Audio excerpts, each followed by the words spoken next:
Hello and welcome to a special bit of the Champion Draft Series. I've got an interview set up today with one of our competitors, Puffball Panda. Puffball, how you doing? Hello, hi Pink Coast. I am doing fantastic today.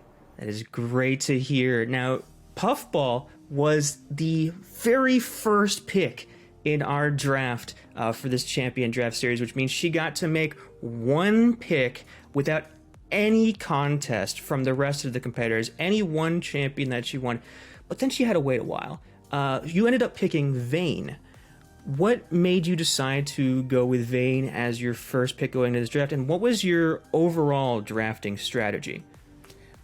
So the reason why I ended up picking Vayne first was because I wanted a little bit of flexibility, and I mean, looking back on it, I felt that my strategy wasn't super great because I figured, okay, of course you gotta go for an S tier champion first, and then because I felt like they were all gonna go very quickly. Looking back and reflecting on what I ended up doing, because I ended up trying to adapt my strategy later on because I really wanted to get Diana Leona, and then I really wanted to get Echo Jinx because I thought that Echo was Shurima for some reason. Yeah, and so looking back on it, I definitely would have grabbed Leona first, from Aikedo, of course, and then probably would have gone for an S tier champion at the end.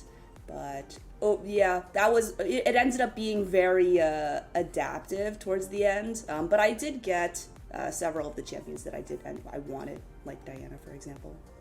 Yeah, I think your draft was like sort of the talk of the town amongst the viewers of the Champion Draft Series going into it. But it's worked out for you pretty well so far. You're 3-1 as of this recording, halfway through the season, only having lost to our current first place, Mafraju, and everyone else is 2 wins or less. You've managed to get an edge over most of the competition. So whatever you did seems to have worked here.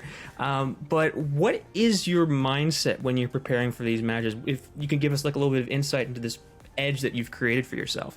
Mm-hmm. I don't know. I think people underestimate Star Spring.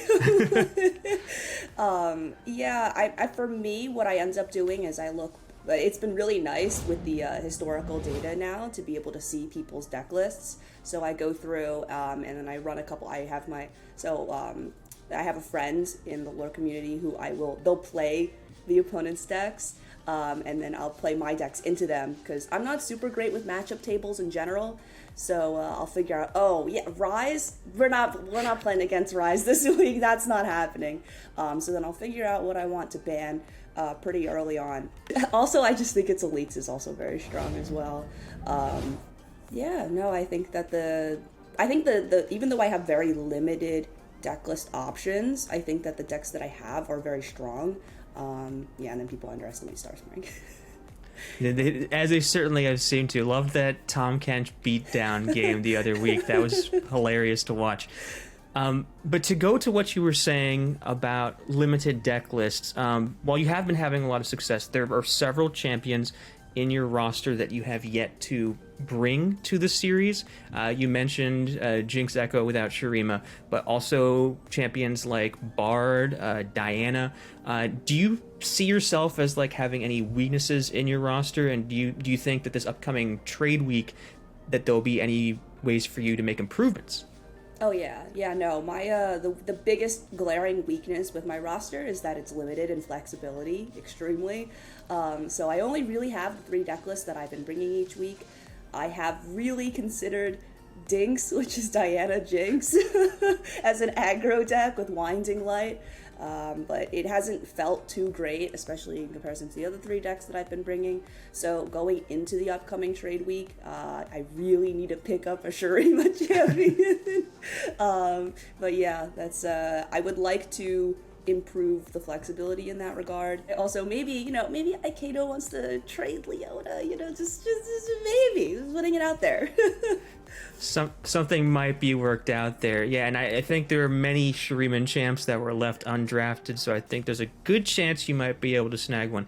But I want to break off a little bit and talk about the team name that you chose, the Holy Heretics. Would you mind giving some insight to the viewers on why this is Puffball's team? Yeah. So I love Diana. Diana was my League of Legends main back when I played League all the time, and so that's definitely carried over into like she's just my favorite character in the League IP, and so she is branded a heretic in the lore, in the Legends of Runeterra League of Legends universe, and yeah, she talks a lot about heretics and whatnot. And I love a good juxtaposition, so I thought the Holy Heretics made a lot of sense. Yeah, it's a great name, definitely.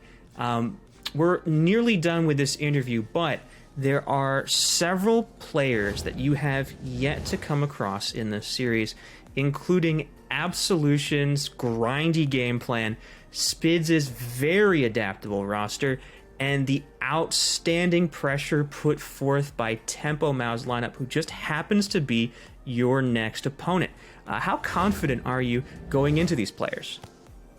I'm just gonna keep doing the practice that I've been doing. They're all fantastic players. I'm hoping I'll be able to keep my success going with the wins and everything, but I don't know. I think Starspring's getting on the radar now. I think after seeing that Tom Kench beatdown, I think people are realizing how strong the deck is. Yeah, definitely. Those of us behind the scenes definitely were surprised by that, and it's taken us aback a little bit. All right, well, that is the end of this interview, but as I've been doing with all of the other competitors, we have a lot of statistics that we keep on the champions in the Champion Draft Series, and we wanted to ask you a little bit of trivia about your run through the series so far, see if you can guess correctly. Can you guess which champion in your roster you've played from hand the most? From hand the most? Okay, look. From hand the most. All right, so I'm lucky that I only have 3 decks that I've been bringing. Yeah, it's probably not Bard. It's something tells me it's probably not Bard, probably not Echo. And I think people have been banning elites more for me. And it's not Vayne. Is it Soraka? It is not Soraka. It is actually Vayne. It's really Vayne. Wow. It is Vayne. Vayne has been played 4 times for you. Despite Aatrox having been drawn like 7 times. It tutors himself. It's your most drawn champion. But Vayne has been able to be found in the games where you haven't found Aatrox, and you seem to consistently find her almost every time you play the deck. So Vayne is currently leading in that standpoint. Ah. Well, I love Vayne, so. Yeah. Well, thank you so much for your time, and we look forward to seeing your run through the rest of the series and maybe see you at the top 4 at the end. Hopefully. Fingers crossed. Thank you so much, Pink Coast. Yep. See you all later.